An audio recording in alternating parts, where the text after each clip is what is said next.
Hello, my friends. Welcome back to Storyline English. I'm really happy you're here with me today. Get comfortable, relax your mind, and let's open the door to another story together. Today, we travel far back in time. We go to a land of golden deserts, great rivers, and ancient temples. We go to Egypt. And we listen to the story of a woman who changed the world. Her name was Cleopatra. She was a queen. She was a ruler. She was a fighter. And she was someone who never gave up, even when everything around her was falling apart. This is her journey. And as you listen, you will learn English through her story. So take a slow breath, open your ears, and let us begin. The story of Cleopatra begins in the year 69 BC, in the great city of Alexandria in Egypt. Alexandria was one of the most beautiful cities in the ancient world. It had wide streets, tall libraries, and the light of many candles burning through the night. Ships came from every direction, carrying gold, silk, and new ideas. It was a city full of life, full of sound, and full of power. And it was here, inside a great royal palace by the sea, that Cleopatra was born. She was born into the family of the Ptolemies, a dynasty of kings and queens who had ruled Egypt for nearly 300 years. But this family was not simple or peaceful. It was a family of secrets, rivalry, and danger. Brothers fought brothers, sisters plotted against sisters, and the prize was always the same: the throne of Egypt. Cleopatra's father was Ptolemy XII, a king known to many as the flute player because of his love for music. He was not a strong king. He depended on the growing power of Rome to keep his place on the throne. And the people of Egypt did not always respect him. Young Cleopatra watched all of this. She watched her father struggle. She watched the courtiers whisper. She watched the shadows move around the palace walls. And even as a child, she understood something very important. In this world, knowledge was survival. So she studied. She listened. She learned. She became fluent in 9 languages, including Egyptian, which was remarkable because most of her ancestors had never bothered to learn the language of the people they ruled. She studied mathematics, astronomy, medicine, and philosophy. She was not just preparing to be a queen, she was preparing to be a leader. But could a young girl, raised in a palace full of danger, truly hold on to the most powerful throne in the ancient world? That question would follow her for the rest of her life. As Cleopatra grew older, the world around her became more difficult. Her father, King Ptolemy XII, faced serious problems. The people of Egypt were unhappy. They paid heavy taxes. There was not enough food in some regions. And Rome, the great empire to the north and west, was growing stronger every year. Ptolemy knew that without Rome's support, he might lose his throne. So he made a decision that many Egyptians found shameful. He paid a huge amount of money to the Roman Senate to keep their friendship. He borrowed this money and this only made things worse. The people of Egypt lost more and more respect for him.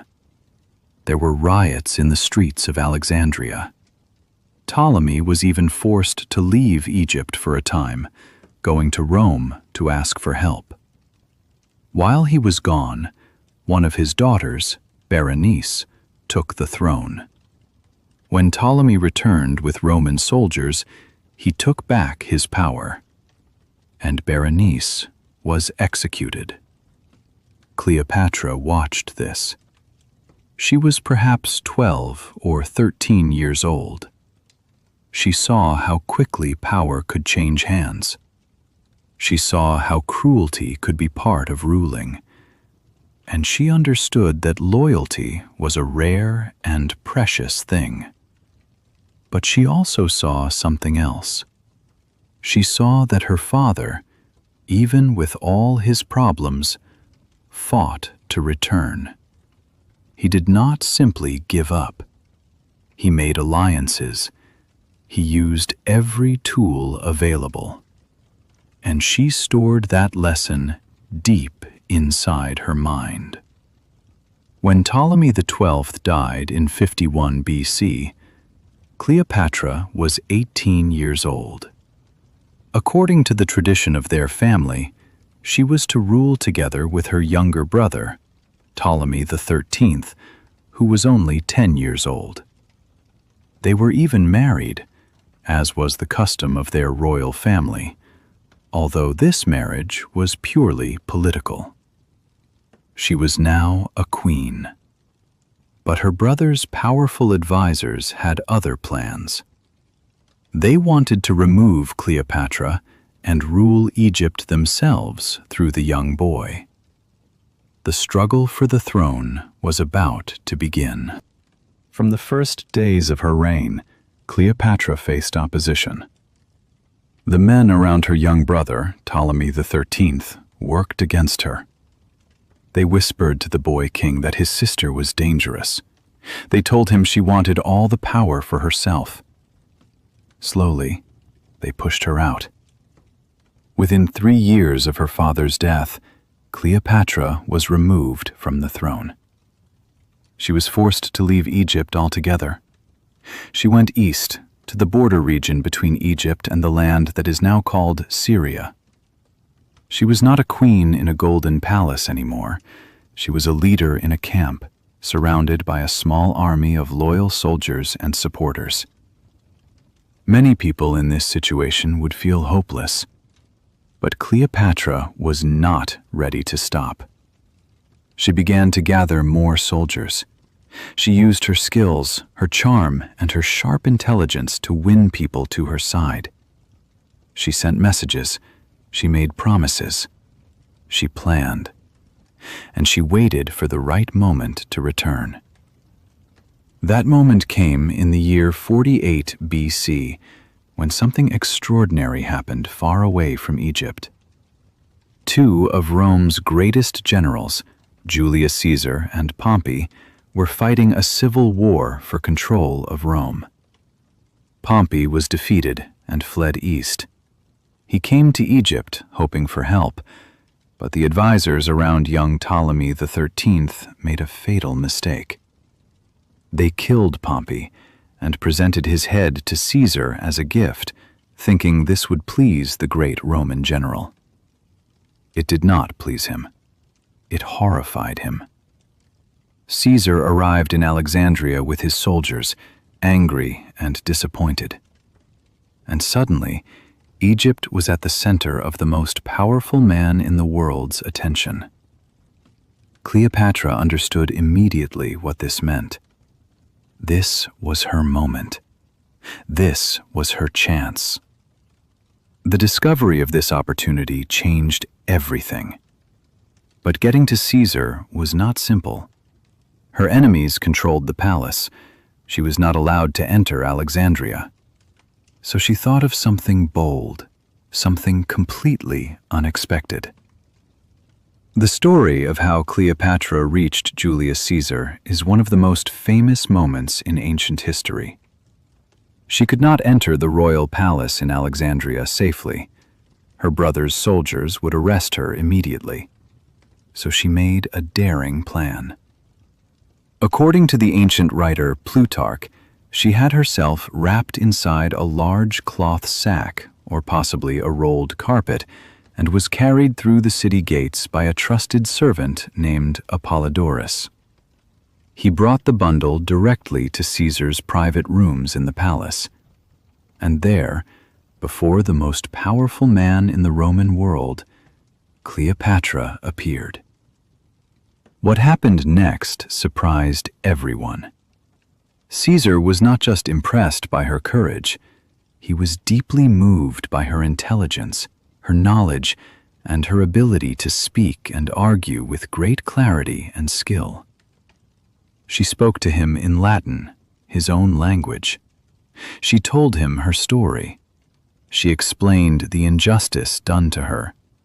And she made a case for why helping her was not just an act of kindness, but a smart political decision. Caesar was convinced. He decided to support Cleopatra's return to the throne. This led to a short but fierce conflict in Alexandria, sometimes called the Alexandrian War, in which Caesar fought against the forces loyal to Ptolemy XIII. Eventually, Ptolemy fled and drowned in the Nile River. Cleopatra was restored as queen. But she did not rule alone now. She had an alliance with Rome and a close personal bond with Julius Caesar himself. Together they had a son, whom the Egyptians called Caesarion, meaning Little Caesar. Cleopatra was not simply a queen held up by a powerful man. She was a partner in strategy. She traveled with Caesar to Rome, where her presence caused both fascination and controversy.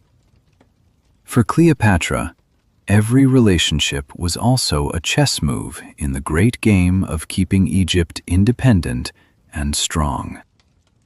In 44 BC, everything changed again. Julius Caesar was assassinated in Rome, stabbed by a group of senators who feared he wanted to become a king. When news of his death reached Cleopatra in Rome, she understood the danger immediately. Without Caesar's protection, her position in Rome was impossible. She returned to Egypt. Back in Alexandria, she focused on ruling her kingdom with full attention. She worked to improve the lives of her people. She made decisions about trade, agriculture, and religious festivals. She showed herself to her subjects as the goddess Isis in human form, a deeply meaningful symbol in Egyptian religion. The people of Egypt saw in her not just a ruler, but a divine protector. But the world outside Egypt was not calm. After Caesar's death, Rome was divided. On one side was Octavian, Caesar's adopted son. On the other side was Mark Antony, one of Caesar's most trusted generals. These two men eventually divided the Roman world between them. Antony took control of the east, which meant Egypt was in his territory. In 41 BC, Antony summoned Cleopatra to meet him in the city of Tarsus. He expected her to come and explain herself, like a subject answering to a master. Instead, Cleopatra arrived on a magnificent ship, dressed as the goddess Aphrodite, accompanied by music, perfume, and golden decorations. It was not the arrival of someone who felt inferior. It was the arrival of a queen who knew her own value. This meeting in Tarsus began one of history's most famous partnerships. Antony was captivated, and Cleopatra saw in Antony exactly what she had seen in Caesar, a powerful Roman ally who could help her protect Egypt and perhaps even expand its influence. Their alliance would last for years and produce children together. But Rome was watching. The years that Cleopatra spent with Mark Antony were some of the most politically complicated of her life. Antony was one of the 3 rulers of the Roman world, but his relationship with Cleopatra made his Roman colleagues deeply suspicious. In Rome, Octavian used this relationship as a weapon. He told the Roman people that Antony had been seduced by a foreign queen. He said Antony had forgotten his Roman identity and become an Egyptian puppet. This was not entirely true, but it was powerful propaganda. Antony did make decisions that weakened his position in Rome. He gave away territories to Cleopatra and her children, calling her the Queen of Kings. He seemed to many Romans to be giving parts of the empire to a foreign power. And Octavian used every one of these moments to turn public opinion against Antony. Meanwhile, Cleopatra worked hard to strengthen Egypt. She built up the navy. She stored grain. She developed alliances with neighboring kingdoms. She was preparing for a possible conflict with Octavian, because she could read the signs clearly. War was coming. It arrived in 31 BC at the Battle of Actium near the coast of Greece. The combined forces of Antony and Cleopatra faced Octavian's fleet in a great naval battle. The outcome was a disaster for Antony and Cleopatra. Their ships were outmaneuvered. Their forces began to lose cohesion. And then, in a moment that historians still debate today, Cleopatra's ships turned and withdrew from the battle. Antony followed her. Whether this was a planned retreat or a terrible mistake, no one knows for certain. But the result was clear. They had lost the battle, and their ability to fight Octavian from a position of strength was gone. They sailed back to Egypt, and the shadow of Octavian's power followed close behind them. After the defeat at Actium, Octavian moved quickly. He led his forces toward Egypt. Antony's soldiers, sensing that the war was over, began to surrender or change sides. Antony himself was devastated. He had lost almost everything. And then a terrible misunderstanding made things even worse. A message reached Antony, incorrectly telling him that Cleopatra was already dead. Overcome with grief, Antony fell on his sword. He was mortally wounded. He was brought to where Cleopatra was hiding, inside her own mausoleum, the great tomb she had been preparing. He died in her arms. Now Cleopatra was alone. Octavian entered Alexandria and took control.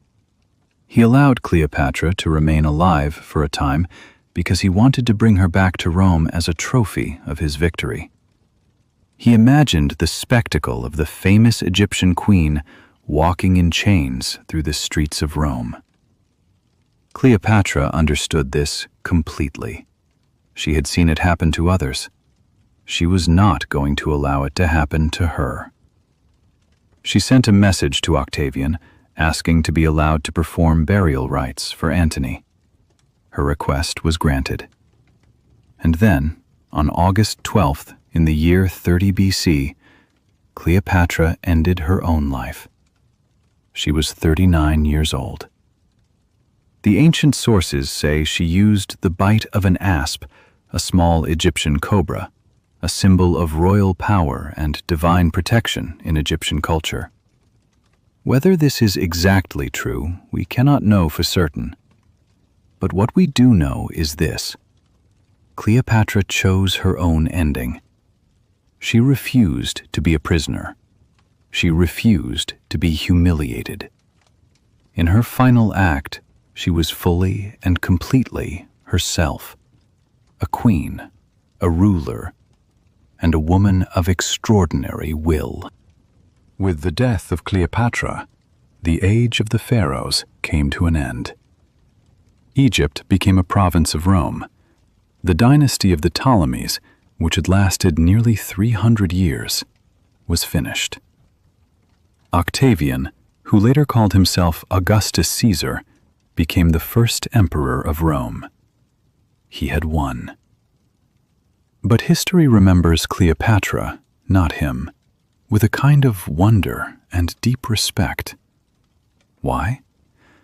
Because her story is not just about power.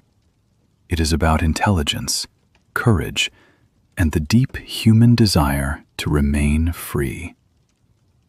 Cleopatra ruled in a world controlled by men and by armies. She had no army strong enough to fight Rome alone. But she had her mind. She had her languages. She had her understanding of people, of politics, of timing. She used everything she had for as long as she could. And even at the very end, she made her own choice. She was not perfect. She made mistakes. She was sometimes ruthless. She lived in a world where cruelty was often necessary to survive. But she was also brilliant, deeply educated, and genuinely committed to the strength and dignity of Egypt and its people. Her story is a lesson for all of us. The tools we have, our knowledge, our words, our ability to listen and to learn, these are often more powerful than weapons.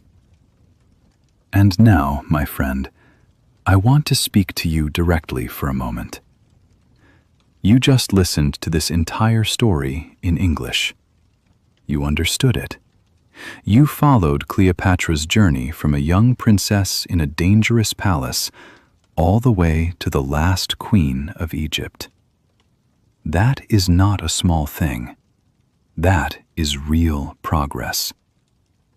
Every time you sit down and listen to a story in English, you are learning quietly and naturally. Your ears are growing stronger. Your vocabulary is growing richer. So please, keep coming back. Every story on this channel is a new door, and you are welcome to walk through it. If today's journey moved you, leave a comment below. Tell me what part of Cleopatra's story you found most powerful. And share this episode with someone who is also on this English learning adventure. This is Storyline English, and I will see you in the next story.